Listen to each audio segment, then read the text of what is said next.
The Maine Democratic Party has elected new leadership. Charlie Dingman of Leeds is the new chair. Dingman has previously served on the board of Maine Equal Justice Partners and was part of committees for the Maine Democratic Party and the Justice Action Group.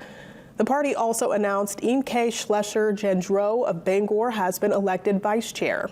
The change in leadership comes after previous Democratic Chair Bev Uhlenhake and Vice Chair Julian Rogers announced earlier this month that they would be stepping down.